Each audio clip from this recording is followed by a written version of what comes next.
Hi, Really community. We are so excited to be here today talking all about mindful eating. I'm sure many of you have heard of this topic before, but we're going to dive a little bit deeper with our amazing guest, Fran. And Hi. yeah, let's get into it. Fran, if you want to tell our community a little bit just about yourself, and perhaps you can expand on your passion for food, mindful eating, and recipe development. As a non-diet nutritionist, you make the most incredible food, I have to say. I am Thank you. obsessed with Thank your you. recipes. So yeah, just tell our community a little bit about you. I think you're so great, and I just want you to tell them a little bit about yourself. Thank you so much. It's such a pleasure to be here. I love chatting with you, and I'm just so excited to talk about this subject. So, before we get started, a little bit about me. My name is Fran. I'm a non-diet nutritionist based in Hamilton, and also I do recipe development as well, which is a passion of mine. So, before I became a nutritionist, I worked in restaurants. So I have that kind of foundational understanding of cooking and working with food in like a practical, tactile sense, but then understanding like the nutrition uh, fundamentals, that foundation of nutrition. I always like to kind of have in my meals and my recipes. I do work one-on-one with clients, helping them kind of heal their relationship with food and move past those feelings of being stuck around food. We either stuck in that diet starts Monday mentality or just feeling like really out of control and unhappy with food. So we work on building that foundation and feeling really good in our bodies and having a fun, healthy relationship with food. Yeah, I love that. And I think you thanks. have such an amazing presence too that just like makes people feel very like safe. And yeah, I really love what you're all about. So thank you so much for Gosh, being here. I'm Carly, feeling thank like you. fan. It's Thank great. you. And your joy for food really does come across, which is, I think, what we need more of. I think that sometimes can really be lacking, especially in the wellness space, is that joy. We sometimes get so caught up in this food's good, this food's bad, and I think that's something we definitely can forget about. So, yeah. Mhm. All right, so let's get started in talking a bit more about mindful eating. So, how would you define mindful eating, and why do you think it's important? Okay, so mindful eating comes from the practice of mindfulness. So essentially, building body awareness, building that social, emotional regulation, and kind of understanding, having a deeper understanding and awareness to our relationship with food, particularly. There are a few different ways that I think that this can, you can kind of take a mindfulness approach. One is just kind of observing kind of what are your habits? What is your relationship with food looking like? What are those things that are like really activating your relationship with food or specific foods potentially? And as well, there's also a more technical aspect. How are you eating? How is that impacting your digestion? How is that impacting your energy levels? Is that causing more bloating, gas, distension, uncomfortability? So there are a few different ways we can approach it, more from like an emotional mindfulness, body awareness space, but also from a more physical, digestive place as well. Mm-hmm. Mhm. I love that because it's one of those things too. You hear about mindfulness a lot. It does get Mm-hmm. thrown quite a bit, and mindful eating can be a concept people think they know about. But I love that you said it's very much emotional and also physical, and can have so many different benefits. Can you give us some examples of mindful eating? Like, give us some examples if you can. Yeah, absolutely. So, something that I see a lot of time in clinical practice is people coming to me feeling really overwhelmed and really intimidated by their relationship with sugar, for example. I feel addicted to sugar. I'm out of control around sugar. And I can't have it in my house. There's a lot of tension there and there's a lot of like Mhm. emotional activation. But what I like to recommend to people to take a mindfulness approach and to really just begin to collect information. If we understand that our relationship with sugar, just from a biological standpoint, is really our body looking for energy sources, looking for quick energy in those times when we're feeling really depleted. So when we Mhm. look back on our daily eating habits, oh, do we tend to favor lighter meals earlier in the day? Do we tend to kind of skip meals earlier in the day? That may be the indication that we're craving more sugar in the evenings. How is our sleep? Is our sleep being affected at night? That can also kind of create more sugar cravings in the evenings. There are several things at play, and when we start to remove and become more mindful, more body aware of kind of the bigger picture, instead of just focusing on, oh, I have this addiction to sugar, I feel so uncomfortable around sugar, we tend to give ourselves a little bit more grace, have a little bit more of a compassionate approach, and are able to actually make these shifts to improve our relationship with food overall. Yeah. That makes a lot of sense. And I really loved how you put it that way, that it's not always about, having this self-control. And I think a lot of people have this misconception where it's just like, well, I have no self-control, I'm addicted to sugar, and having that kind of story. And I love how you explained in a little bit more detail that, yes, it could be the physiological standpoint, which means, maybe you're not getting enough protein, maybe, like you were saying, getting curious and having that sort of more awareness in your body. And obviously sometimes people require a little bit more assistance from, a practitioner to be able to help support and hold that space. But I love that. That makes a lot of sense. And seems a lot more accessible than just, and a lot more gentler than just putting yourself down and just kind of writing it off as having no self-control. So I love that. That's a great example.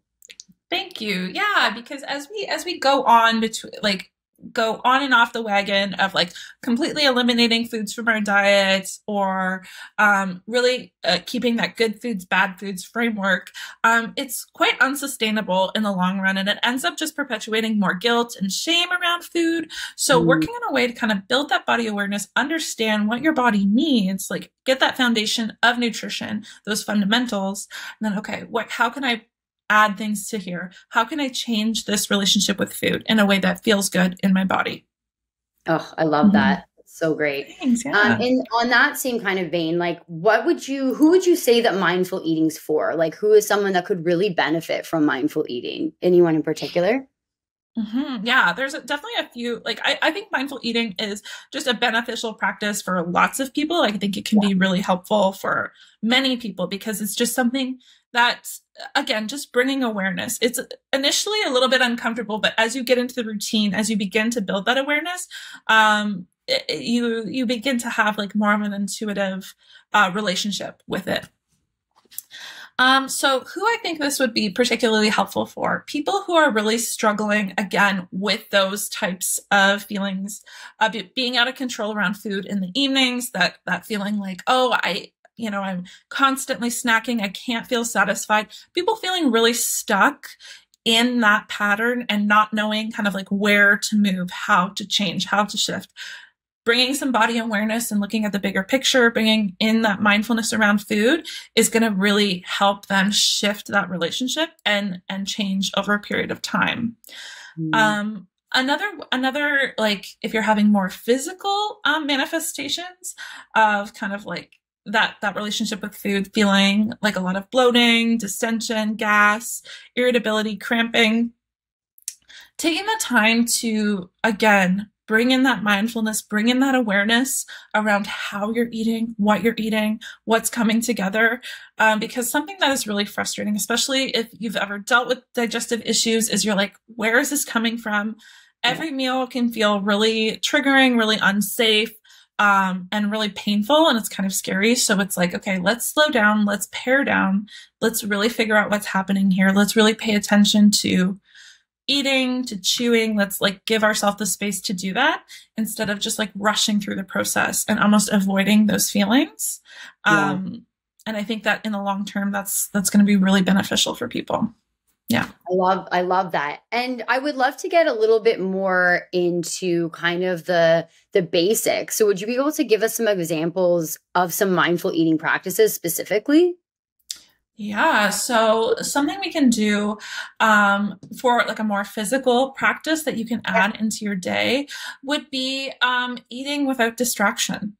Really taking the time to eat without a TV show on, or, eating without being in your phone, really paying attention to the meal that you're eating, really paying attention to your senses. What are you tasting? What are you smelling? Kind of what are you seeing? Like really getting into the practice of eating and really slowing down and enjoying that process, Mm. which I understand can be kind of like painful or upsetting for people initially, but it's like giving yourself the space to kind of feel those things and move through that feeling and that process of eating. Yeah. I love that. So just like slowing down and just like, would you say, just taking your food and taking a moment to kind of just like look, like you were saying, with all your senses, right? So like looking at the food, smelling the food.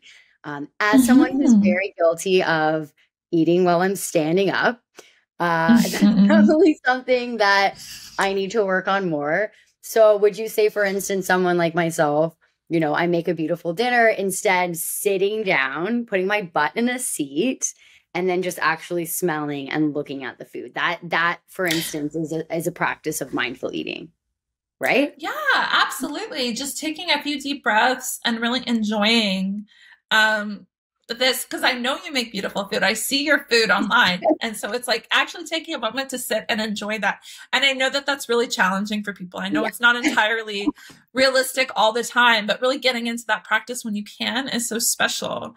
Yeah. I like to think about like when you invest in going to like a really fancy restaurant, Yeah. they really set the stage, right? They really make it very intentional for you to be really present in the moment.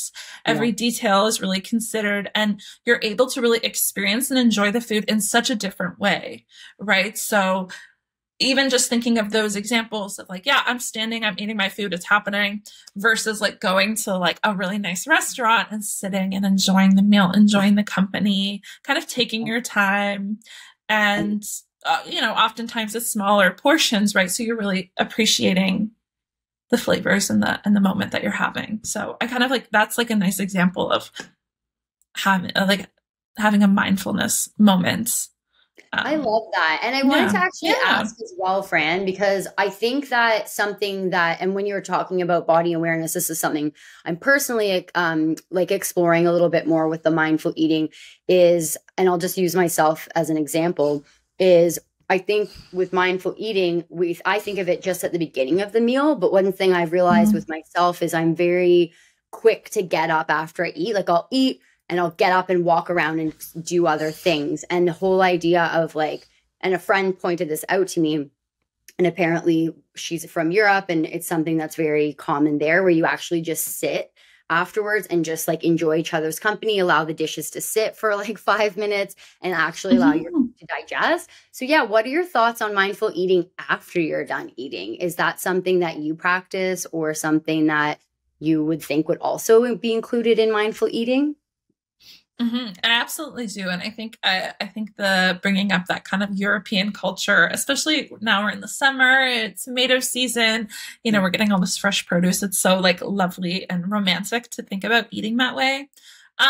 Do I sometimes like for me, it's not entirely realistic. I have a toddler who like loves to throw food, so like when I Yeah. can, I I like to sit and enjoy and really relax and digest and really take in that beautiful um, time with family and friends, especially sharing a meal. And I do really appreciate those moments. So if you can add more of those moments into your life, it's such a beautiful experience. Absolutely. Yeah. Cool. So it's included afterwards as well, not just before you eat. Okay. Oh I like yes, that. I yes. just wanted to It's know. I the was whole like, "Hmm, this process, right? is different." Oh, I Um, love that. yeah, it's definitely harder than I thought. I was just like, don't get up. Like, give yourself at least 2 minutes before you rush off. So, yeah. Hmm.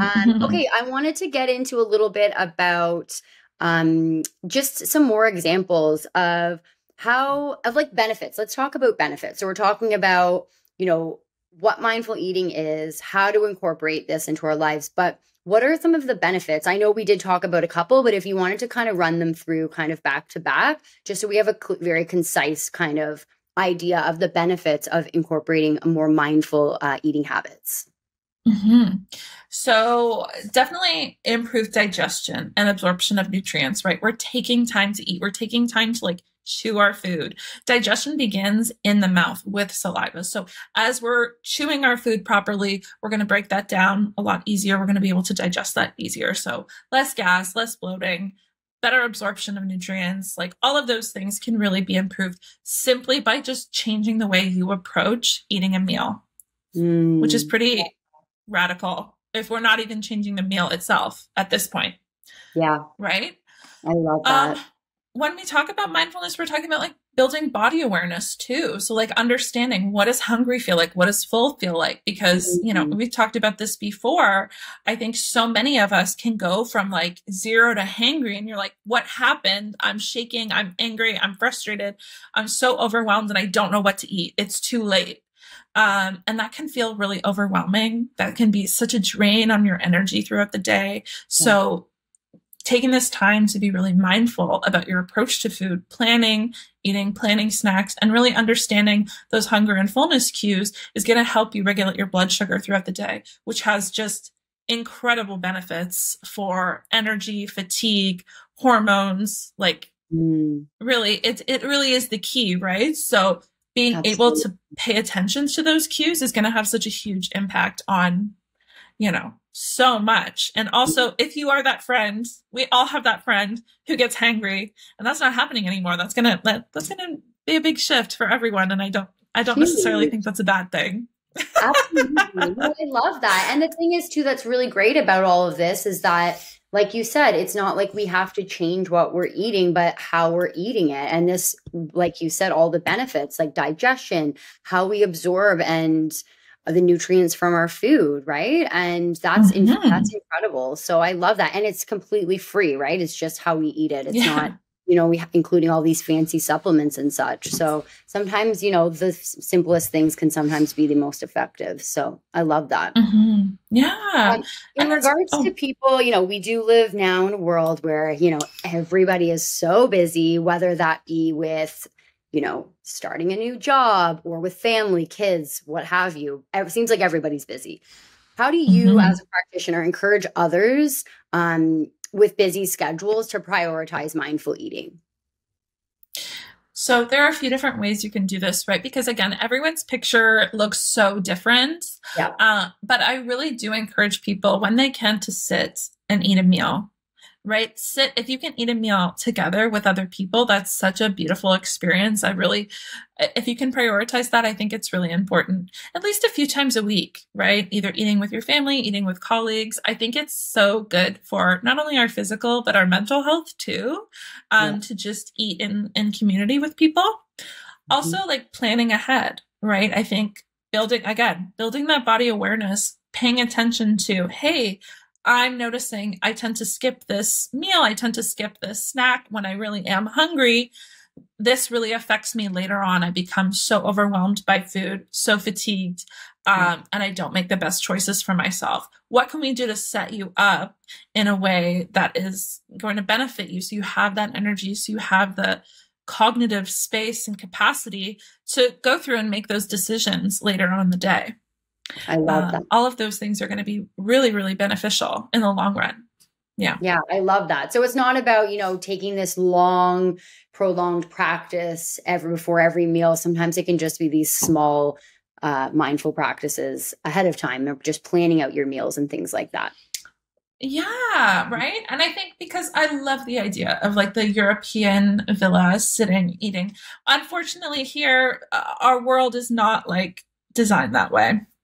Definitely. It's very fast, 15, 20 minutes for lunch type thing. And we move on very quickly. Like you said, we're all very conditioned from that, even from the age, like school age, right? So 100%. when we can find those times, either with breakfast or with dinner, to bring in those times and really be intentional with that time and that space and understand, maybe give that time and space some like reverence. I think it's so important. Absolutely. Yeah. And I like that too. And just starting with like one meal, right? Instead of doing what you were saying, instead of the all or nothing mentality, which a lot of us can tend to be geared towards, kind of just starting slow, right? Like you were saying, just like one meal and kind of go off that. But yeah, sometimes you can be so all or nothing, right? Yes. And that's so intimidating to to someone who's not used to this idea or not comfortable with this concept. So Yeah. yeah, just start small and see how that feels. Mm-hmm. Yeah. And I want to talk a little bit about developing a healthy relationship with food. In your opinion, what role does mindfulness play in this, in developing a healthy relationship with food? I really think that it is so important because in order for us to have a really healthy relationship with food, or like a balanced relationship with food, we need to be really aware of what our body is telling us and like kind of what's happening day to day. So Yeah. often with our relationship with food, we can kind of turn on autopilot for like portions of the day, and that can like really affect how we feel later in the evenings and things like this. Yeah. So, or how we like long term, how our energy and digestion are affected. So, turning on this mindfulness, does this feel good? I feel like I've eaten enough. I don't know. I don't know that I need to like finish my plate here. Or, oh, I'm not noticing this meal wasn't really satisfying to me. Next time, I'm going to make sure to add some protein or make sure I have like protein and a healthy fat with my snack.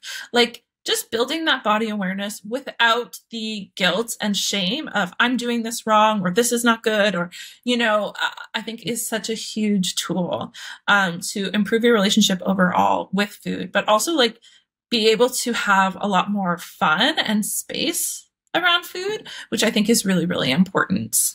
Yeah. Yeah, no, I love that. I think that's such a great explanation of that. And I love that the two come so hand in hand. It's really showing yourself some love and really tuning into your body, which is so, so important to each individual, right? Everyone is so, so unique and different. So I love that. I wanted to ask you a couple Absolutely. extra questions if that's okay, Fran, because I know I have you. Yeah. Love hearing from you. Yeah, my What pleasure. inspired you personally to incorporate mindful eating into your own life?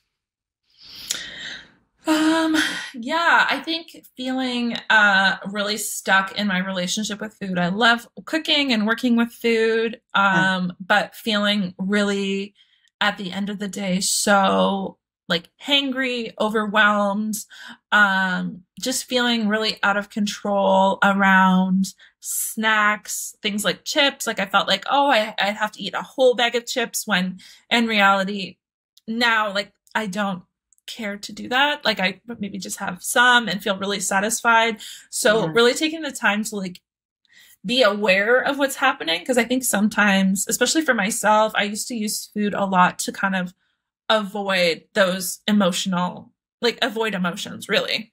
yeah. So now being able to tune in and self-regulate without food, I'm able to have like a more enjoyable relationship with food that doesn't feel strained. I love that. And thank you so much for sharing. I really appreciate it. And Mhm, I my like it. I pleasure. like that you mentioned as well at the beginning the whole fresh on Monday mentality. And you and I have discussed this before regarding food, Mhm. but it's such a common thing for people to say, like, okay, well, this was my cheat weekend, or like, that narrative is definitely thrown around. It's quite toxic if you think about it. Mhm. But it is very, very common for people to kind of have that sort of outlook where it's the fresh on Monday mentality. And I like how you were saying with incorporating more mindfulness where it doesn't have to be like that. It's not about you're good or you're bad or like you ruined something and you to be off the wagon or on the wagon. Yeah, I really like how incorporating mindful eating can be cutting out that noise and really just tuning in to kind of how you're feeling.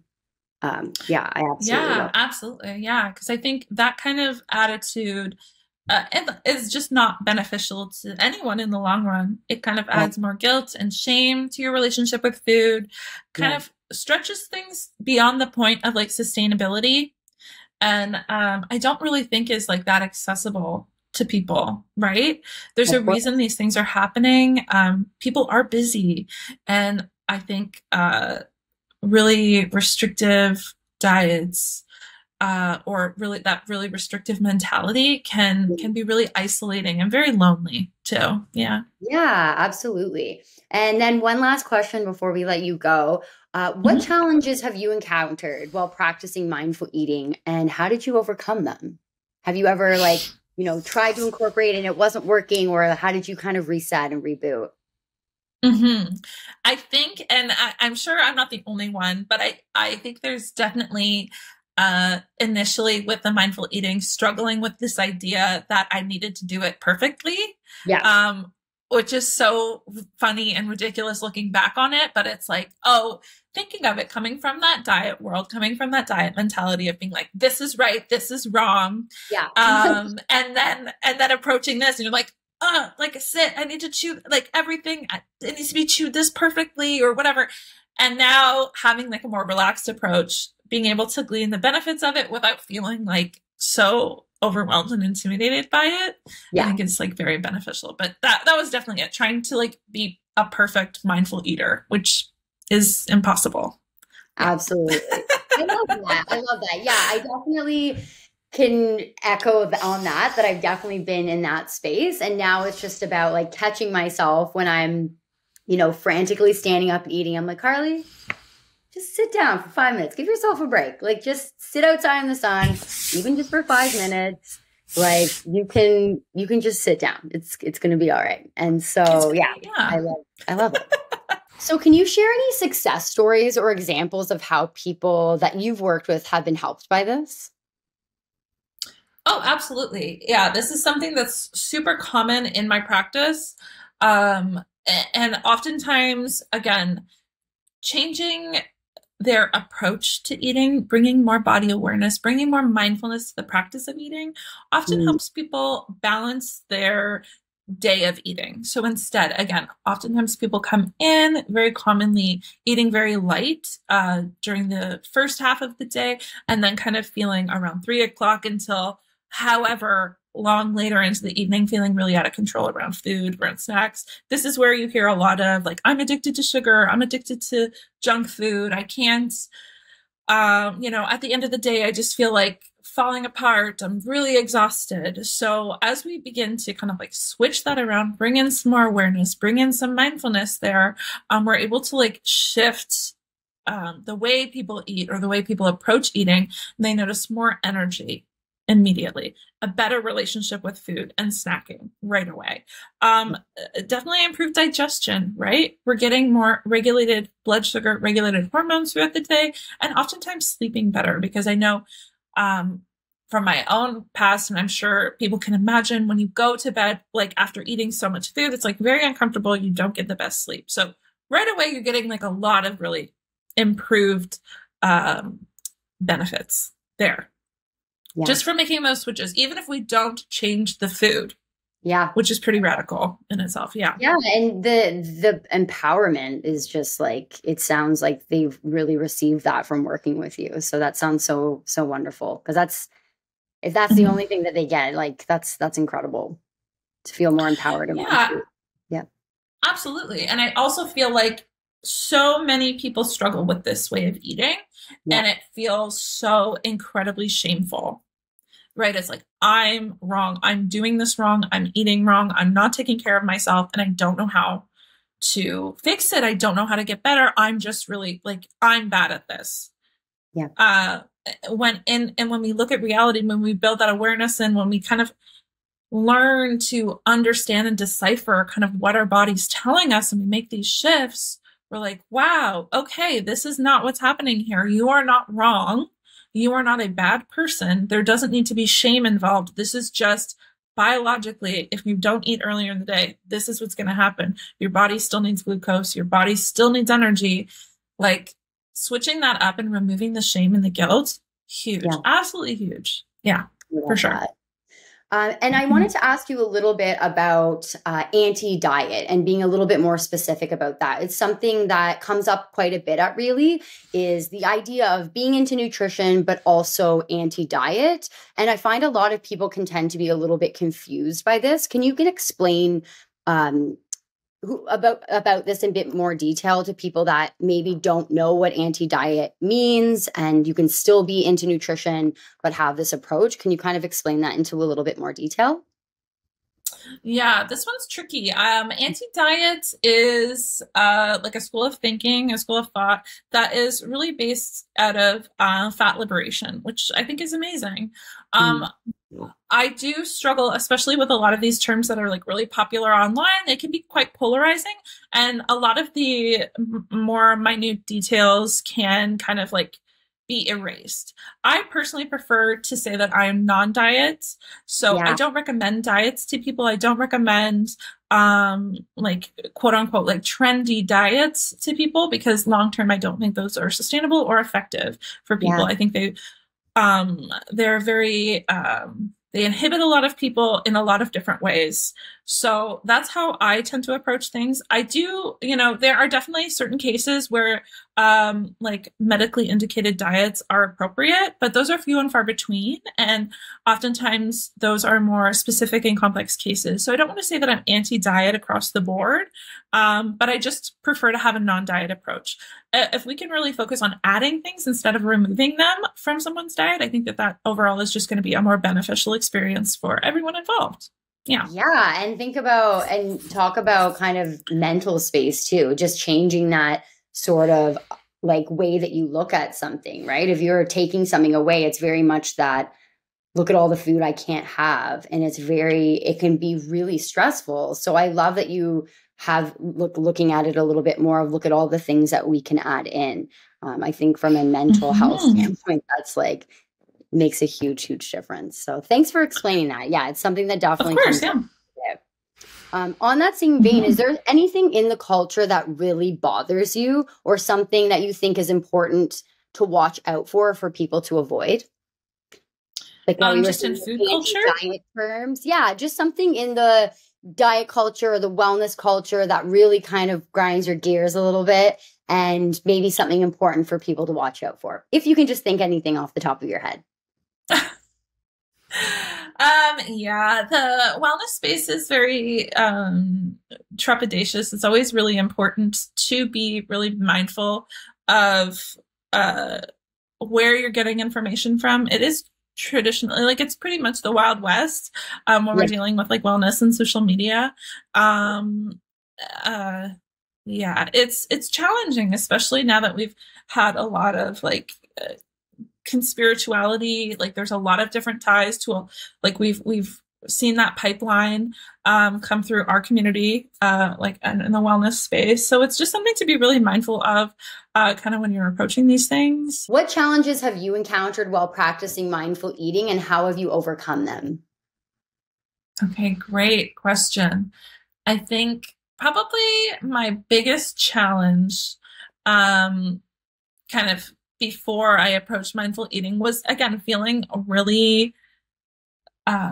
lot of guilt and shame around food, working in nutrition, that feeling, that needing for things to be perfect, Mm. when in reality that's not really sustainable or even achievable. Having these really rigid set of rules to follow around all things related to health and wellness. Overall, that was really depleting, right? That really took a lot of my capacity. It took a lot of my energy, and it also like really isolated me from a lot of people. Yeah. So changing that relationship with food, really learning to connect with my body and hear what is my body telling me? What do I need right now? Um, and changing that has been really, really helpful instead of fighting against my body, more working with my body. I think that that's been such a huge benefit. I Mhm. love that. And I would love to hear some examples of things that you do in terms of mindful eating practices. What are some of your favorite ways to incorporate it into your life and use them on the day to day? Mhm. So definitely one of the more common practices that I really recommend people add into their routine would be to kind of like portion your snacks. Take Hmm. that 5, 10 seconds to instead of eating from the bag, put it on a plate, put it in a bowl, make that more intentional. Really choose a portion that feels right for you. Again, we're not getting into like guilt and shame, but we're bringing more awareness to like how much am I eating here? Is this satisfying for me? Um, and if that is, that's great, amazing. But we want to kind of remove or actually add in some of the barriers to deter people from that mindless eating, right? Like the mindless Yes. scrolling, just kind of keeping it happening, not being aware, not really being aware of what's happening in the body and really not feeling satiated, right? So when we're not paying attention to eating, when we're like watching TV or on our phones, we're really not getting those signals in our brain that we're satisfied, that we're full. So taking that time to portion what you're eating, pay attention when you're eating, that's really going to help improve the satiety of the meal and also help to negate some of that mindless eating that can cause like a lot of digestive issues and just not make us feel our best. I love that. That's such a great tip because a lot of people are quite tend towards that, right? Where you stand up when you're eating, you just mindlessly kind of eat out of the bag. And, you know, you end up just not really knowing how much you're eating and end up not feeling the best. And I love that, putting a little bit more intention into something, and it's honoring yourself. It's honoring kind of that time that you have to enjoy, kind of like tuning in a little bit more to the joy of eating and that pleasure. And I love that idea of like building a little snack plate for yourself with, you know, if you wanted to do chips or if you wanted to do some nuts or whatever, and building out that plate and, you know, sitting and actually enjoying it. That's such a great tip. I love that. Thanks. Yeah. The second piece of that, and kind of like what you were saying, is I think another thing that I find really helpful, especially in like this mindfulness space, is eating some of what you want and then also adding what you need. So for example, the chips is like a perfect example. So many times people feel all kinds of different ways about eating chips, feeling really out of control around chips. And I'm like, add chips. If you want to eat chips, that's totally fine. What can we add to this plate with chips to kind of add some more balance here, to really make this feel a bit more satisfying, a bit more satiating, and a bit more nourishing, right? Can we add some protein? Can we add some fiber, some fresh veggies? Can we add some hummus? Like, what are the things that are going to really improve this experience overall and like make this not only satisfying to what you're craving, but also like satiating to like how you're feeling and help you kind of sustain that energy throughout the day. I think that's also just something that's really helpful for people to grasp, right? I can have the chips. Why don't I just add some fruit or some carrot sticks or something on the side to kind of bump up that fiber, bump up the nutrients so that overall my experience is enjoyable and nourishing. Yeah. I love that. And then what you were saying too, like from a physiological standpoint, you're getting, you know, the things that your body actually needs, like your protein, your healthy fats, and your fiber mixed in with, you know, some pleasurable things. Like if you wanted to have some chocolate or have, you know, whatever it is, or like popcorn or whatever it is, instead of just having it by itself, like adding in those extra things, and it feels more complete. And from a physiological standpoint, you're going to feel more satisfied. That makes so much sense. It's like so simple, but it makes so much sense. But we're all conditioned. We're like, either I'm only eating chips or I'm eating super like healthy. And I'm like, why don't we just have a little bit of both? It's totally fine. And it's actually great. It's actually amazing. So, but I know it's very complicated. Yes. Right. Yeah. I mean, exactly. Yeah. I love it. That's great. Thank you so much, Fran. We loved having you. And thank you. If you want to tell our community how they can find you, that would be great. Amazing. Yeah. So you can find me on Instagram at Hello Fran Allen. I also have a website called hellofran.co where you can find recipes and how to work with me and just like lots of fun information. I also have on the Really website, you can look up my name, Fran Allen, and find all of the recipes I've made for Really. There are some gems in there. There's some really good ones that we make all the time. Amazing. Yeah, absolutely. Thank you so much, Fran, and thank you so much for joining us here today. Hope everyone has a great day and happy mindful eating.